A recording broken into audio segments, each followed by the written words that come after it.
What's going on, you guys? Welcome back to another video. There's three things I want to talk about. Number one, the narcissist will never forget how they met you. And that's one of the biggest reasons why they kind of use the same approach when they're trying to hoover you or love bomb you. Because they're going to always feel that there's hope that if they got you once, they can get you again and again and again.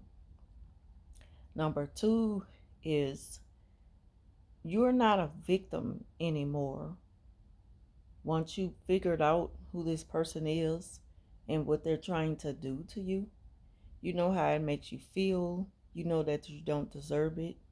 You know that you deserve better. And you should be able to live in peace and not have to live up to the expectations of someone else. And it's constantly making you feel bad as a person.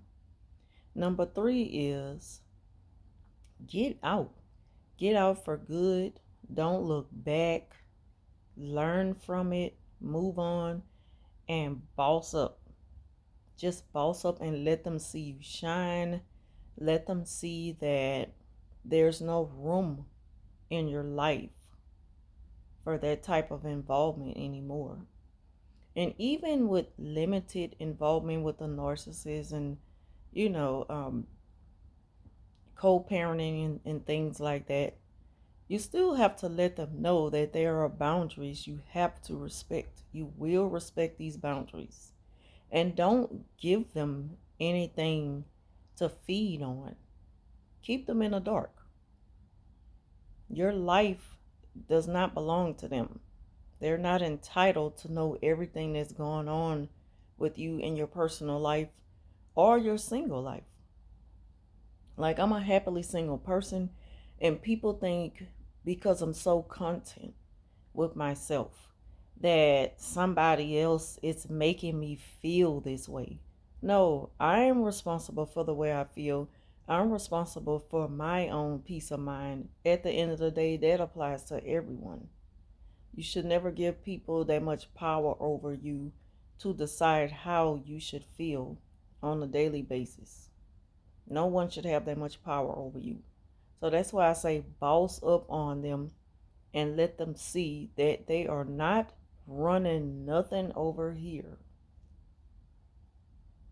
They don't have no type of control over you.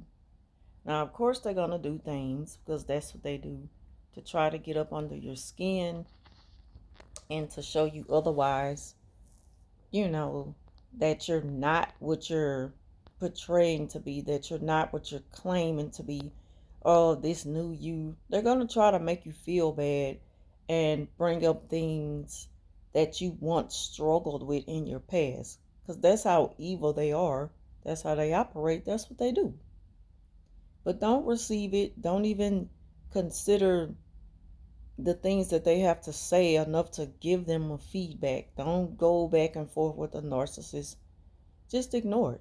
Because one thing they hate is to pour out all the bitterness they have up against you and how they feel about you going no contact and taking your power back.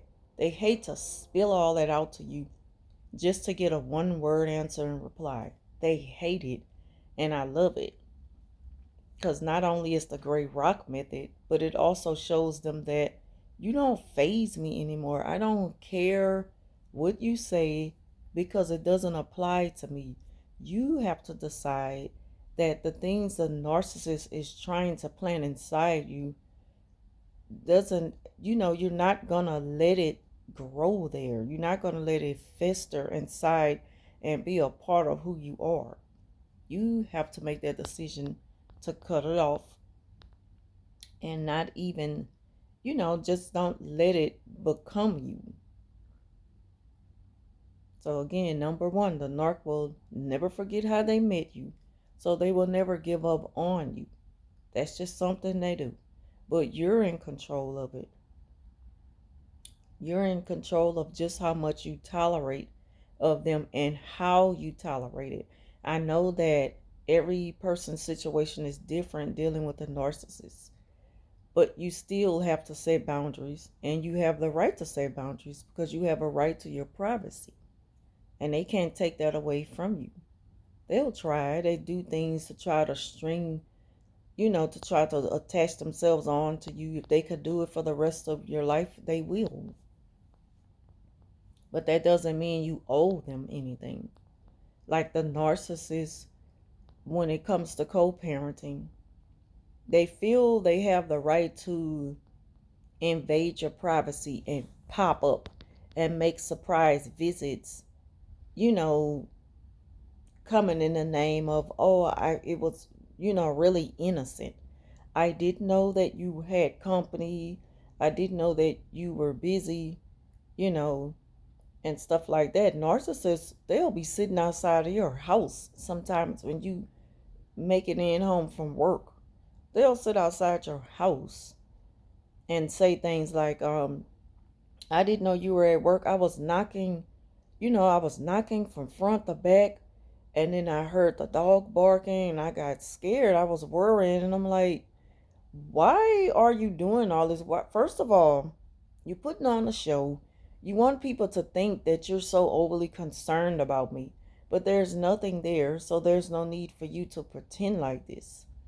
And they have outsiders thinking that y'all got something going on. Narcissists are very slick in that way. They make people think that there's always something going on between you, even though it's been over for over 20 years and you called that shot.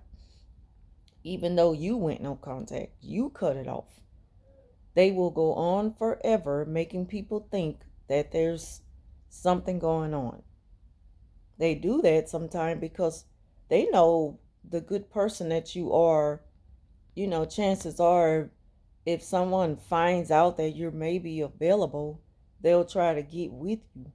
I know in some cases that narcissists feel threatened that because you're this good person, very likable, very admirable, that other people see things in you and they want to get to know you.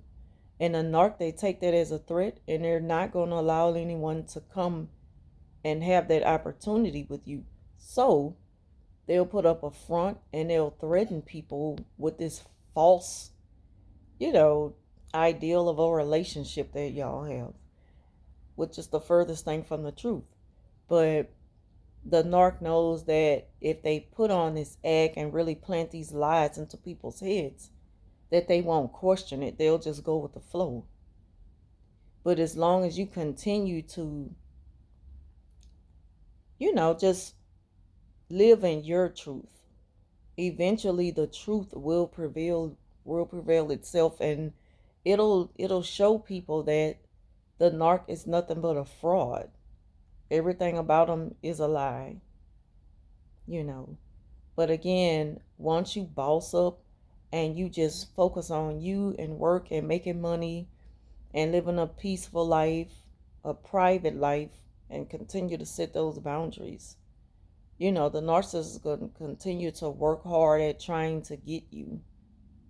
And as far as what people think, people are going to think what they want to. You can't control the way, you can't do anything about how people think of things. It's up to them to ask questions. And still, it's not like you owe them an explanation as to what's going on between you and a narcissist. But for the sake of clearing up the lies, I will do it. Because the narc, they need to be exposed. People need to know who they're dealing with. They need to know that this is a liar and they're controlling this whole false narrative. So those are just the three things I want to talk about. As long as you still have some type of dealings with a narcissist, they'll never forget how they met you. And they use that as a way to, to continue being a part of your life, even though they're not a part of your life. That's the false reality in their minds that they go on. They really believe that. They really believe that it'll never be over.